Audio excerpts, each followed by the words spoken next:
اس طرح آپ اپنی ضرورتوں کے پورا ہونے کا اسے منبع سمجھتے ہوئے عزت دیتے ہیں۔ آپ اسے اپنی تمام خواہشات اور ضرورتوں کے وسیلے کے طور پر عزت دیتے ہیں، اپنی دعا کے ذریعے اسے عزت دیتے ہیں۔ وہ چاہتا ہے کہ ہم اس سے پوچھیں، ورنہ ہم اس کے علاوہ کیا کر سکتے ہیں؟ جب چیزیں ٹھیک چل رہی ہوں تو میں حیران ہوں کہ آپ کتنی بار رکتے ہیں اور خدا کا شکریہ ادا کرتے ہیں۔ ہم کب اپنی صحت کے بارے میں فکر مند ہوتے ہیں اور شکر ادا کرتے ہیں؟ ہمارے پاس کون سی گاڑی ہے، ہمارے کون سے دوست ہیں، کب ہوتا ہے کہ ہم ان کے لیے شکر گزار ہوں؟ خدا چاہتا ہے کہ ہم پوچھیں، وہ چاہتا ہے کہ ہم اس سے پوچھیں، وہ چاہتا ہے ہم جانیں کہ وہ کون ہے۔ وہ آپ کی ضرورتوں سے واقف ہے، اس لیے وہ انہیں پورا کرتا ہے۔ وہ کہتے ہیں تم پاتے نہیں کیونکہ مانگتے نہیں۔ سنیں، چونکہ آپ اس سے مانگنے میں مغرور ہیں، آپ کہتے ہیں ٹھیک ہے، میں خدا کو نہیں مانتا، میں خدا کو پریشان نہیں کرنا چاہتا، میں آپ سے یہ پوچھنا چاہتا ہوں، آپ علم کو کیسے پریشان کرتے ہیں؟ آپ خدا کو کیسے پریشان کر سکتے ہیں؟ آپ کہتے ہیں ٹھیک ہے، مجھے نہیں لگتا کہ خدا کو زندگی کی ان چھوٹی چیزوں میں دلچسپی ہے۔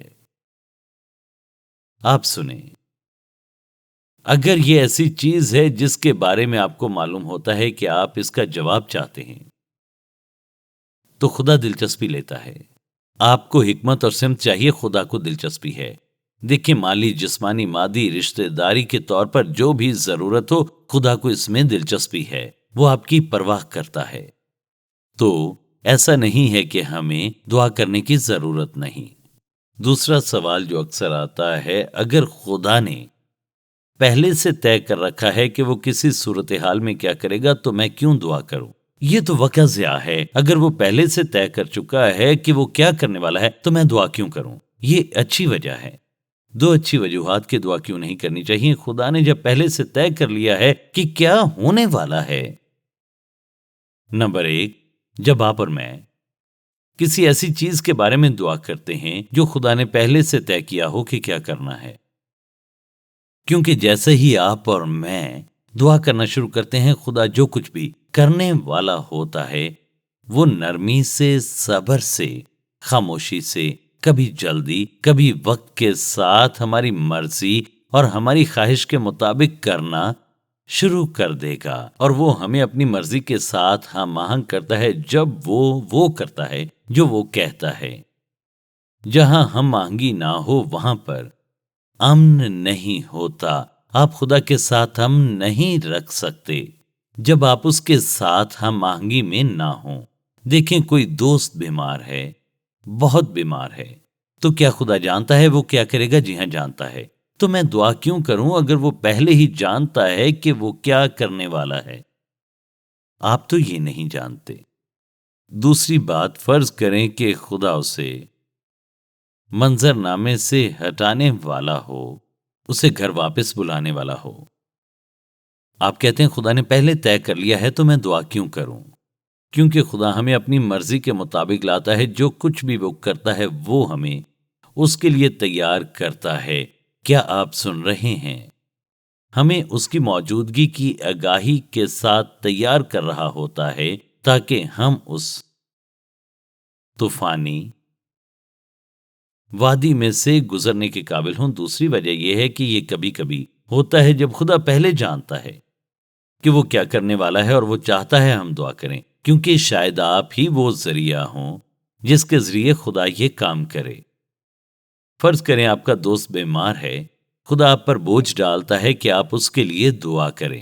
پہلے آپ خدا کی مرضی سے واقف نہیں تھے۔ آپ جتنی دیر دعا کریں گے جذبات میں مضبوط ہوں گے، اور جتنا زیادہ دل میں یقین رکھیں گے خدا اسے شفا دینا چاہتا ہے، اور خدا آپ کو بطور ذریعہ استعمال کرتا ہے۔ کیا وہ آپ کے بغیر ایسا کر سکتا ہے؟ جی ہاں، یقیناً وہ کر سکتا ہے، لیکن وہ ہمیں ذریعے کے طور پر استعمال کرتا ہے۔ اس عمل میں خدا کی تمجید ہوتی ہے، ہمارا ایمان مضبوط ہوتا ہے، پھر ہم دوسرے خیالات کے بارے میں زیادہ مضبوط، زیادہ ایماندار، کثرت سے دعا کرنے کی حوصلہ افزائی پاتے ہیں، تو صرف اس وجہ سے کہ اس نے طے کر لیا ہے وہ کیا کرنے والا ہے۔ اس کا یہ مطلب نہیں کہ ہم دعا نہ کریں، کیونکہ اگر ہم دعا نہیں کرتے تو اس کے ہماری زندگی میں نتائج ہوں گے. بہت سے کام وہ ہمارے ذریعے سے کرتا ہے. کیا وہ خوشخبری کو پوری دنیا میں خود نہیں پھیلا سکتا؟ لیکن اس نے خوشخبری کی تبلیغ، انجیل کی منادی، تحریری کلام، جو کچھ بھی ہو سکتا ہے، اس کے لیے ہمیں چنا ہے. یسوع تک لوگوں کو لانے کا یہ منتخب طریقہ ہے. اور اسی طرح ہم دعا کا حیرت انگیز پہلو اکثر بھول جاتے ہیں. پھر اکثر سوال جو آتا ہے وہ یہ ہے کہ کیا کامیابی، خدا کے ابدی احکام کی کامیابی ہماری دعاؤں پر منحصر ہے؟ اب خدا کا ابدی حکم کیا ہے؟ خدا کے منصوبے جو اس نے تخلیق کیے تھے، یہ وہ کچھ چیزیں ہیں جو خدا کرے گا. اب اس سے کوئی فرق نہیں پڑتا کہ آپ دعا کرتے ہیں یا نہیں کرتے. اور اس طرح ہم اس کے کچھ احکام کے بارے میں سوچتے ہیں. مثال کے طور پر اس نے ابراہیم، اسحاق، یعقوب اور اس کے 12 بیٹوں کو، اسرائیل کی قوم کو چنا. خدا نے انہیں چنا.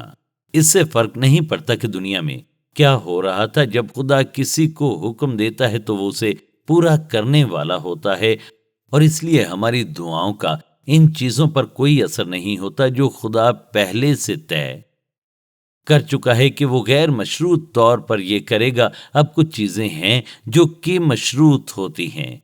مثال کے طور پر وہ کہتا ہے تب میرے لوگ جو میرے نام سے کہلاتے ہیں. پھر وہ کہتا ہے تو میں آسمان سے سن کر ان کا گناہ معاف کروں گا اگر وہ خاکسار بن کر دعا کریں.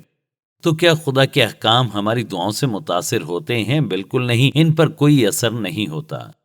کچھ چیزیں وہ کرے گا چاہے کچھ بھی کیوں نہ ہو جائے. لیکن یہ وہ جگہ ہے جہاں ہمارا مسئلہ ہے. کیونکہ آپ دیکھتے ہیں، فرض کریں دوسرے لفظوں میں اگر ہم ان چیزوں کے بارے میں دعا نہیں کریں گے جن کا خدا نے حکم دیا ہے، وہ پہلے سے طے شدہ چیزیں جو اس نے پہلے سے طے کر رکھی ہیں، اس کے بارے میں کچھ نہیں کر سکتے. لیکن آپ اور میں ہماری زندگی میں ذمہ دار ہیں.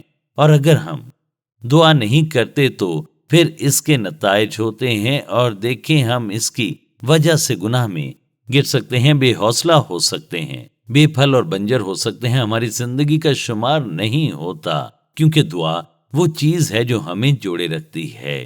یعنی یہ ایک پاور لائن کی طرح ہے. جہاں دعا ہے وہاں طاقت ہے، جہاں پر دعا نہیں وہاں طاقت بھی نہیں. آپ کہتے ہیں میں گناہ میں کیوں پڑ سکتا ہوں، میرے واعظ کیوں مؤثر نہیں، یا میرے گواہ کیوں مؤثر نہیں، اور میں یہ کیوں نہیں سمجھتا، اور یہ کیوں ہے، اور یہ کیوں ہے. میں آپ سے ایک سادہ سا سوال پوچھتا ہوں. آپ اپنی زندگی میں حکمت اور رہنمائی اور ہدایت اور اس کی اس طاقت کی تلاش میں باپ کے پاس کتنا وقت گزارتے ہیں؟ سنیں، اس کلام میں اس کی بصیرت اور وہ کرنے کی طاقت ہے جو آپ جانتے ہیں کہ خدا کرنا چاہتا ہے. یہ پاور لائن ہے، آپ نے اسے کاٹ دیا اور آپ کو مسئلہ ہے. اور یہ چیزیں پاور لائن کو شارٹ سرکٹ کرتی ہیں. ہمیں شک ہے کہ خدا نے پہلے سے طے کر لیا ہے تو میں پھر دعا کیوں کروں. اس سے فرق پڑتا ہے کیونکہ ہم اپنی زندگی میں اعمال کی کمی کے ذمہ دار ہو جاتے ہیں. جب آپ دعائیا زندگی میں اس کے ساتھ جڑ جاتے ہیں اور یہ اس کا دل اور مرکز بن جاتا ہے تو آپ کو سکون اور خوشی اور اطمینان حاصل ہوتا ہے، اور خدا آپ کو لوگوں کی زندگیوں میں استعمال کرتا ہے. آپ کہتے ہیں خدا کے لیے میں استعمال ہونا چاہتا ہوں، تو پھر آپ زندگی میں دعا کرنا شروع کریں. اگر سن رہے ہیں تو آمین کہیں. آپ اس طرح سے دعا کریں کہ خداوند مجھے اس قابل بنا، اور پھر کیا ہوتا ہے؟ آپ اس قابل ہوتے ہیں. اور پھر ہم دیکھتے ہیں کہ یہاں پر بائبل بتاتی ہے کہ خدا آپ کے سب آنسو پہنچ دے گا. میں قدرتی طور پر یہ ثابت نہیں کر سکتا. ہم میں سے کوئی بھی نہیں جانتا کہ آخر کیا ہونے والا ہے، لیکن مجھے ایک چپکے سے شبہ ہے کہ ہم کیا کر سکتے ہیں، ہم کون ہو سکتے ہیں، ہم کیا کر سکتے ہیں، ہم دوسرے لوگوں کو کیسے متاثر کر سکتے ہیں. جب میں کسی چیز کے بارے میں سوچتا ہوں جس سے ہمیں اپنے فیصلے پھاڑ دینے چاہیے، حالانکہ یہ انعامات کا فیصلہ ہوتا ہے، اور ضرورت اس امر کی ہے کہ ہم خدا سے ہمیشہ دعا کرتے رہیں. اب سنیں، آخری سوال یہ ہے کیا ہماری دعائیں خدا کا ذہن بدلتی ہیں؟ میں چاہتا ہوں کہ آپ کلام کے اس حوالے کو دیکھیں، خروج 32واں باب، اور میں آپ کو بتاتا ہوں کہ کیا ہوا۔ دراصل موسیٰ کوہ سینا پر گیا تھا اور اسے وہاں 10 احکام ملے، اور خدا دیکھ رہا تھا کہ کیا ہو رہا ہے، اور یہ ہے کہ خداوند نے اس سے کیا کہا۔ اس نے کہا انہوں نے خود کو خراب کیا ہے، اور 32ویں باب کی 9ویں آیت کہتی ہے، اور خداوند نے موسیٰ سے کہا میں اس قوم کو دیکھتا ہوں کہ یہ گردن کش قوم ہے، اس لیے تو مجھے اب چھوڑ دے کہ میرا غضب ان پر بھڑکے اور میں ان کو بھسم کر دوں، اور میں تجھے ایک بڑی قوم بناؤں گا۔ تب موسیٰ نے اپنے خدا کے آگے منت کر کے کہا ہے، خداوند کیوں تیرا غضب اپنے لوگوں پر بھڑکتا ہے جن کو تو قوت عظیم سے ملک مصر سے نکال لایا ہے؟ مصری لوگ یہ کیوں کہنے پائیں کہ ان کو برائی کے لیے نکال لے گیا تاکہ ان کو پہاڑوں میں مار ڈالے اور ان کو روئے زمین پر سے فنا کر دے؟ تو اپنے بندوں ابراہیم اور اسحاق اور یعقوب کو یاد کر۔ پھر 14ویں آیت میں اس طرح لکھا ہے، تب خداوند نے برائی کے خیال کو چھوڑ دیا جو اس نے کہا تھا کہ وہ اپنے لوگوں سے کرے گا۔ اس کا مطلب ہے کہ جب خدا کچھ کرنے والا ہو تو ہم اس کا ذہن بدل سکتے ہیں؟ نہیں۔ اب اس پر غور کریں، موسیٰ کے دل میں کس نے خدا کے لوگوں کے لیے بوجھ ڈالا؟ خدا نے۔ آخر اس نے ایسا کیوں کیا؟ کیونکہ اس نے ان کے دل کی خرابی دیکھی۔ وہ جانتا تھا کہ کیا ہو رہا ہے۔ ایک سنہری بچڑے کی وہ پوجا کر رہے تھے جو انہیں مصر کی غلامی سے نکال کر نہیں لایا تھا، اور اس طرح یہاں خدا کہتا ہے کہ میں انہیں سزا دوں گا، اور موسیٰ چیخ چیخ کر کہتا ہے پلیز اپنا ارادہ بدل لے خداوند، ایسا مت کر۔ تو کیا ہوتا ہے؟ خدا نے موسیٰ کے دل پر اس کا بوجھ ڈالا۔ موسیٰ کو اسرائیلی قوم کے لیے یہ زبردست ہمدردی عطا کی۔ وہ خدا سے فریاد کرتا ہے، خداوند مہربانی فرما، تو ان کو ایک اور موقع دے۔ تو خدا اپنا ذہن بدلتا ہے۔ اب غور سے سنیں، سن رہے ہیں تو آمین کہیں۔ 3 ایسی چیزیں ہیں جو خدا کے ساتھ کبھی نہیں بدلتی: اس کا کردار، اس کے مقاصد، اور پھر دیکھیں جو نہیں بدلتے وہ اس کے وعدے ہیں۔ دیکھیں، خدا غیر مشروط محبت سے متعلق اپنے خیالات کو نہیں بدلتا۔ وہ کسی چیز کے بارے میں خیال نہیں بدلتا جس کا تعلق اس کے کردار، اس کے مقاصد یا وعدوں سے ہو۔ وہ ایک لا تبدیل خدا ہے۔ جب بائبل کہتی ہے اس نے بدلا، تو دیکھیں کیا ہوا۔ اس نے کہا ٹھیک ہے موسیٰ، میں نے جو تو نے کہا سن لیا۔ پھر موسیٰ پہاڑ سے نیچے آیا اور یہ سب ہوتا ہوا اسے نظر آیا۔ تو پھر وہ کیا کرتا ہے؟ وہ ان میں فیصلے کا پیغام دیتا ہے، اور وہ سنہری بچڑے کو جلا دیتا ہے، اسے کچلتا ہے، سارے پانی پر پھیلاتا ہے، اور پھر انہیں پانی پینے پر مجبور کرتا ہے، اور پھر کہتا ہے تم لوگ جو میری طرف ہو، لاوی قبیلہ، اپنی تلوار کھینچو اور اٹھو۔ وہ صرف خدا سے فریاد کر رہا تھا کہ خدا ایسا نہ کرے، اور ان میں سے 3000 کو مار ڈالا۔ خدا لوگوں کا حال پہلے سے جانتا تھا۔ اس نے موسیٰ کے دل پر ان کے لیے دعا کرنے کے لیے زبردست بوجھ ڈالا تھا۔ تو کیا خدا جانتا تھا کیا ہوگا؟ جی ہاں، وہ جانتا تھا۔ اور پھر کیا ہوا؟ موسیٰ ان کے لیے اپنی ہمدردی میں، ان کے لیے اپنے جذبے میں، ان کے لیے اپنی محبت میں دیکھتا ہے کہ وہ دوسروں کو بگاڑ رہے ہیں، اور وہ ان میں سے 3000 کو قتل کرتے ہیں۔ کبھی کبھی آپ اور میں خدا کے پاس آتے ہیں اور پوچھتے ہیں خداوند ایسا کر، ایسا کر، جبکہ خدا جانتا ہے کہ بہتر کیا ہے۔ اور اسی طرح جب اس نے اس کی دعا سنی، کیونکہ وہ فضل کا خدا ہے، اس نے موسیٰ کی درخواست کو بطور شفاعت قبول کیا، اور بالآخر خدا نے اپنی مرضی کو بھی پورا کیا، اور یہ ہے کہ ان لوگوں کو تباہ کیا جو لوگوں کو خراب کر رہے تھے۔ کیا آپ اور میں دعا کے ذریعے ان چیزوں کے لیے خدا کے ذہن کو بدل سکتے ہیں؟ ایسی کوشش نہ کریں۔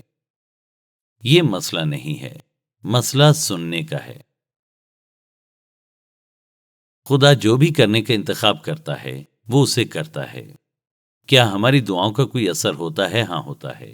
اس کے اظہار کا ایک بہتر طریقہ یہ ہے، ایسا نہیں کہ ہم اس کی سوچ بدل دیں، بلکہ دیکھیں خدا اپنی لاجواب حکمت میں حالات کے مطابق ہمیں جواب دے گا۔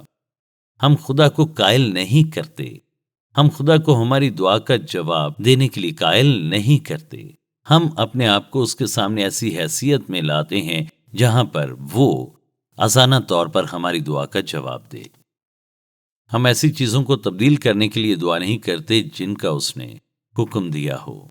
ہم اس سے ہماری شخصی زندگیوں میں ان چیزوں کے ساتھ نمٹنے کے لیے کہتے ہیں جن سے نمٹنے کا وہ انتخاب کرتا ہے جو ہماری زندگی کے ہر پہلو میں ہے۔ اور جب ہم خالص دل کے ساتھ اس کے پاس آتے ہیں اور اس کی مرضی تلاش کرتے ہیں تو وہ ہمیں دکھاتا ہے، وہ ہمیں اپنی مرضی دکھائے گا، اپنا مقصد پورا کرے گا، ہمیں اپنی مرضی اور مقصد کے مطابق ہم آہنگ کرے گا جو ہم پہلے نہیں چاہتے تھے۔ وہ ہمارے دل کی خواہشات، ہمارے دل کی ضرورتوں کو پورا کرے گا، کیونکہ وہی ہمارا باپ ہے، ہمارا پیار کرنے والا آسمانی باپ ہے جو طاقتور ہے، جو غیر مشروط محبت کرتا ہے، جو ہم پر مہربان ہے۔ کیا دعا کرنے یا نہ کرنے سے فرق پڑتا ہے؟ جی ہاں، دعا کرنے یا نہ کرنے سے فرق پڑتا ہے۔ کیا اپنے لیے دعا کرنے یا نہ کرنے سے فرق پڑتا ہے؟ جی ہاں۔ کیا دوستوں کے لیے دعا کرنے یا نہ کرنے سے فرق پڑتا ہے؟ جی ہاں، کیونکہ خدا ہم سے پیار کرتا ہے، وہ کسی اور کی زندگی پر آپ کو اثر انداز کرنے کے لیے تیار ہے۔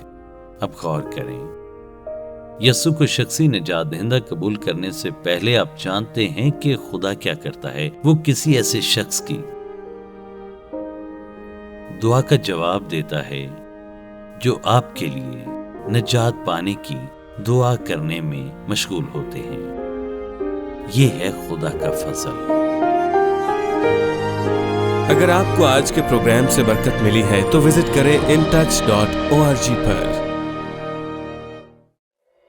پوری دنیا میں مسیح کے ساتھ بڑھتے رشتے میں لوگوں کی رہنمائی کرنا اور مقامی کلیسیا کو مضبوط کرنا in touch doctor Charles Stanley اور ان ٹچ منسٹریز کی پیشکش ہے، اور یہ پروگرام خدا کے فضل، آپ کی دعاؤں اور عطیات سے ممکن ہوا۔